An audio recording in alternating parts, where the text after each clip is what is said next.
Estas son escalofriantes leyendas de árboles que han quedado malditos, pues bajo sus espesas ramas se han cometido atrocidades que han impregnado de maldad el lugar y convertido a los árboles en peligrosos focos de actividad paranormal.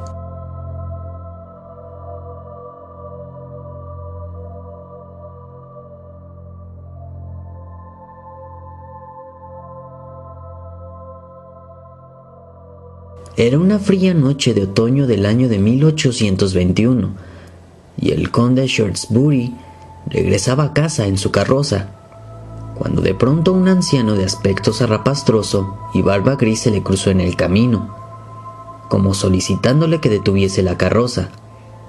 ¿Quién sería aquel vagabundo que osaba importunarle?, se preguntó el conde mientras miraba con desdén al viejo, que le extendía la mano mientras, guiado por una mezcla de vergüenza y pesar, hundía la mirada en el suelo.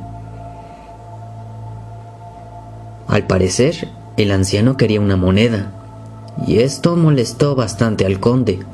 Detestaba a los mendigos, así que solo se quejó e hizo un gesto de asco y negación.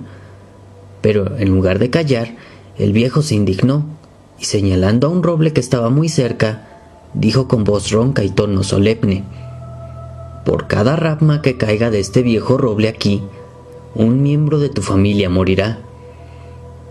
Como era de esperarse, el conde solo se enfadó más ante la maldición del mendigo, pero obedeció a su sentimiento de superioridad y se marchó sin decirle nada. Inquieto ante la reciente desgracia, el conde se sorprendió cuando al revisar el sendero al día siguiente constató que efectivamente el rayo había caído en el roble, quitándole una rama. ¿Sería la maldición? Quizá, y por eso ordenó a sus criados encadenarse a las ramas del roble, a fin de impedir que volvieran a caer y a matar a más miembros de su familia.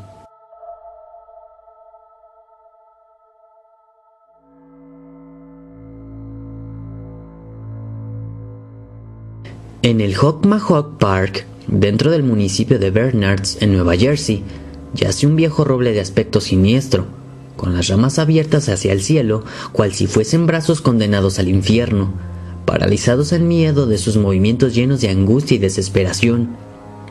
Le llaman el árbol del diablo. La leyenda dice que a su alrededor ocurren cosas inexplicables, y que muchos han perecido bajo sus ásperas ramas.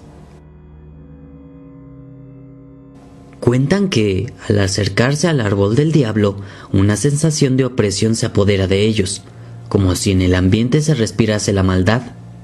Inclusive, algunos han dicho que percibieron gritos sin fuente aparente, o que vieron sombras o siluetas encapuchadas, merodeando con actitud acechante y escurridiza. Pero lo más sorprendente es la historia del carro negro fantasma, que ha perseguido a algunos después de que treparon en sus coches para alejarse del funesto lugar. Ese coche los persigue, castiga con su presencia la valentía de los curiosos, pero siempre desaparece inexplicablemente cuando el coche de las víctimas se aproxima a la carretera principal. Ahora, ¿y si nos preguntamos por qué nadie ha quemado el árbol o lo ha cortado? La respuesta es sencilla y se resume en una sola palabra: miedo. Y es que quienes han golpeado al árbol o se han burlado de él han experimentado accidentes de tráfico, daños en el coche o algún otro suceso nefasto.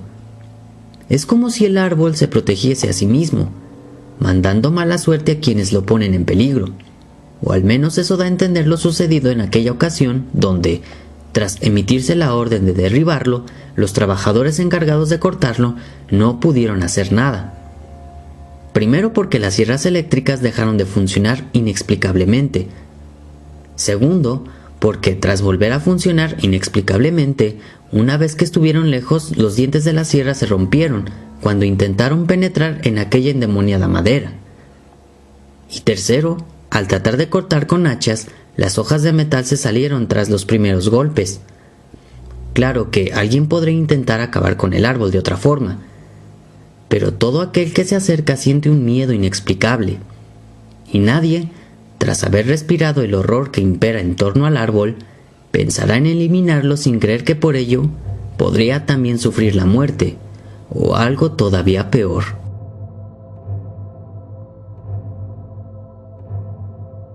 En una pequeña comunidad de Victoria de Cortázar, en Guanajuato, dentro de México, yace un famoso árbol de mezquite, del cual pendieron alguna vez ahorcados, inertes y derrotados, muchos revolucionarios caídos durante la Revolución Mexicana, aunque, según la versión popular, los ajusticiados eran bandidos dedicados al pillaje. Sea como sea, todavía en día se dan fenómenos paranormales en torno al árbol. Así no son pocos los testimonios, y por ejemplo, Uriel Almanasa, un morador del lugar, cuenta que muchos van hasta el árbol de los ahorcados para pedir favores, generalmente económicos, al rostro demoníaco que da forma aparente inexplicable que se ha plasmado en lo alto del tronco, y que tras medianoche cuenta que cobra vida, a la par de las almas de los ahorcados que empiezan a llenar el aire con sus escalofriantes lamentos.